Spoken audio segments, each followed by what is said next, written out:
Salut! Comment ça va? Ça fait hyper longtemps que j'ai pas filmé. Des raisons? On va s'expliquer avec cette vidéo. Je suis trop contente de filmer cette vidéo parce que ça faisait hyper longtemps et ça me manquait un peu de filmer pour moi et puis pour tout ce que je crée quoi. Alors il s'en est passé des choses cette année. C'était une année bizarre. They ask you how you are, you just have to say that you're fine. Depuis qu'on s'est quitté, il s'est passé bon nombre de choses et comme vous avez pu lire sur le titre, nous allons parler d'échecs cuisants, je ne sais pas, mais d'échecs. Donc, mes échecs. Déjà, cette vidéo, j'ai beaucoup hésité à la faire parce que je parle de moi, donc c'est très centré sur moi, c'est un peu chiant, on va essayer de rendre ça bien, normalement. L'échec, ça a été pour moi depuis longtemps quelque chose qui était dur à accepter. Depuis longtemps, je croyais que je n'en avais jamais vécu, alors que j'ai vécu énormément d'échecs dans ma vie, quoi. En fait, mon titre est un peu putaclic parce qu'on va parler de mes échecs cette année. Mais, vas-y... Par où commencer? L'année dernière, je devais partir au Canada pour... Donc déjà, je suis privilégiée hein, dans ce monde un peu... Je tiens à le préciser, même si par beaucoup de choses, je suis pas privilégiée, il y a quand même des choses où je suis privilégiée. T'as capté. Et du coup, je devais partir au Canada pour mes études, pour faire une année d'études et après être dans le monde professionnel. Ce qui s'est passé, c'est qu'on m'a dit ferme ta gueule, tu vas arriver dans le monde professionnel et tu n'as pas trop le choix. J'étais un peu perdue quoi. Surtout que moi, le monde professionnel, ça me faisait énormément peur parce qu'en fait, j'allais forcément être confrontée à l'échec et ce mot-là, il me faisait hyper peur. Alors que l'échec, ça fait partie de la vie, quoi. Carpe diem. Non, mais c'est genre, pour réussir, il faut forcément avoir des échecs. Et le problème, c'est que dans les médias ou quoi, on montre tout de suite la réussite. Et on ne montre pas les nombreux échecs qu'il y a eu. Soit on te montre quelqu'un qui a réussi, soit on te montre quelqu'un qui a énormément souffert pour réussir. J'ai pas envie de souffrir. Et pourtant, cette année, elle a été hyper dure. Parce que du coup, ça s'est soldé par un échec. Juste après mon mois là, de vidéo, où c'était trop bien, j'ai trop kiffé faire ça. C'est pour ça que je refais ça cette année. Mais j'ai peur carrément de l'échec aussi, de pas réussir à filmer ou à faire assez de vidéos, alors que j'ai bien réussi l'année dernière. Bref. Du coup, voilà. On m'a dit, tu ne vas pas au Canada. Le premier échec, ça a été de retourner chez ma mère. De me dire... En fait, j'ai passé 3 ans environ à vivre seule ou à être autonome. Et là, je retourne chez ma mère. Ça a été hyper dur. J'ai poing serré. Ça a été hyper dur à gérer. Déjà ça, parce que j'avais l'impression de retourner en arrière en fait. Et surtout que là où je vis, comment expliquer sans trop en dire, il y a beaucoup de traumas qui vivent un peu ici quoi. Je vais passer ma vie pendant 1 an à ne plus être autonome et à me coltiner tous mes traumas encore. Du coup, je me suis tapé une dépression que j'ai vécu comme un énorme échec. J'avais l'impression de l'avoir vaincu quand j'étais au lycée, parce que j'avais fait un énorme travail. Et non, la dépression m'a dit non, t'as pas tout réglé, en vrai, de vrai. Oh, ma vieille amie malsaine, je ne t'avais pas manqué. Du coup, je me la suis retapée. Oh, j'avais des cacadieux. Ouais, vous me dites rien, c'est horrible. Et du coup, ça a été hyper dur de revivre une dépression quoi, parce qu'en fait ça m'a fait retourner dans mes vieux travers qui est une anxiété débordante. Ça fait que pendant 1 mois je pense, ou enfin plusieurs semaines, je faisais des crises d'angoisse toutes les semaines, ce qui n'est pas du tout drôle. Je tiens à dire que la dépression est une maladie et l'anxiété je crois aussi, mais j'ai commencé un boulot où ça s'est hyper mal passé.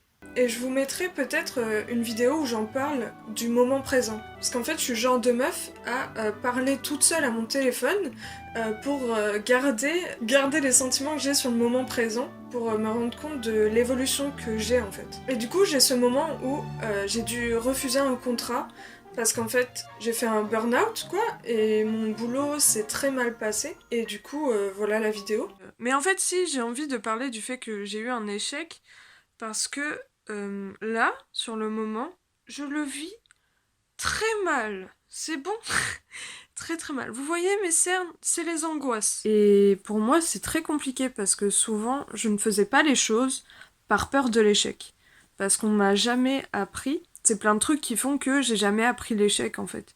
Et que quand j'en vis un, comme je suis d'une nature très anxieuse, ben forcément l'échec, ça va être à cause de moi et aussi c'est que je suis nulle. Et en fait, ça va être comme ça. C'est que si j'ai un échec, c'est de ma faute et c'est parce que je suis une énorme merde. En fait, souvent, il faut de l'entraînement. Et je pense que j'ai jamais appris à tryhard. Il faut tryhard. Mais si vous mettez en danger votre santé mentale, comme j'ai pu le faire, arrêtez. C'est que ce n'est pas fait pour vous. Là, j'ai un sentiment d'échec alors que j'ai juste refusé quelque chose pour mon bien mental en fait. C'est bizarre quand même de se dire que la société veut toujours qu'on réussisse et que... Et je l'ai vécu comme un échec, bien sûr, puisque ça a été mon premier boulot et en plus ça s'est très mal passé. Et j'ai eu l'impression que c'était de ma faute. Donc, je suis allée voir une psy. Hein. Quand vous avez des problèmes de santé mentale, moi, j'ai envie de vous conseiller d'aller voir un psychiatre ou une psychologue. Ou la maison des adolescents, ça aide beaucoup. Le fait d'être géré par un ou une professionnelle, ça peut aider. Après, je sais qu'il y a des gens qui sont maltraitants, psychiatres, psychologues ou hôpital psychiatrique. Mais je sais qu'il y a des gens qui sont vraiment bien. Du coup, je vous conseille d'y aller si vraiment vous vous sentez pas bien, ne restez pas seul, quoi. Ou parlez-en, même si c'est pas une psy ou quoi, essayez d'en parler. Si vous en êtes en capacité, parlez-en, vraiment. Je tiens à le souligner, parce que ici on parle de santé mentale, mais on essaie d'aller mieux, donc encore un échec puisque je suis allée retourner voir une psychiatre alors que moi je pensais que la dépression c'était fini. Et non, en fait je suis tombée bien pire que la dernière fois. Il y a eu plusieurs échecs aussi sur YouTube. Je voulais sortir une vidéo par semaine, je l'ai fait pendant 3 semaines ou 1 mois et j'ai pas réussi en fait à tenir le rythme. Et pareil pour le Super Club Lecture, j'ai pas réussi à tenir le rythme alors que ça me tenait vraiment à cœur. C'est ça que je voulais dire aussi avec la vidéo, c'est que même si on vit des échecs, il y a des solutions, on peut aller mieux en fait. J'ai réussi à me dire que mes échecs n'étaient pas forcément des échecs. Le fait que je sois tombée en dépression, je l'ai vu comme un échec, mais je pense que c'était surtout un mal-être en fait. Ah oui, il y a la Fémis aussi, ça n'a pas marché, j'ai eu 4 sur 20. C'est pas grave, c'est pas grave. Tout ça pour dire que j'ai eu plein d'échecs, mais j'ai eu plein de réussites en fait. Et je prends ma voix sérieuse parce que c'est sérieux. Le fait que je sois allée voir une psy alors que j'allais vraiment pas bien, c'est une réussite. Le fait que même si ça s'est mal passé avec cette boîte là, j'y suis allée. Même si je suis retournée chez moi, j'ai pu revoir mes amis de collège. Je suis amoureuse de ces personnes, je les aime profondément, elles m'ont aidée de fou. Voilà, en fait, transformer ces échecs en réussite. Parce qu'en fait, même si t'as vécu un échec, tu l'as fait, et ça, tu l'as réussi à le faire. Tu captes? Après, il y a des échecs, c'est chaud, tu vois, genre la Fémis, je peux dire j'ai réussi à faire le dossier, mais j'ai eu 4, quoi, mais... Parfois, ces échecs équivaut à des choses bien. Si vous voulez parler d'échecs et tout, il y a un podcast où il y a Navo, mais il est trop cool, si vous voulez aller le voir. Et il y a Ben Never qui a parlé d'échecs aussi sur sa chaîne.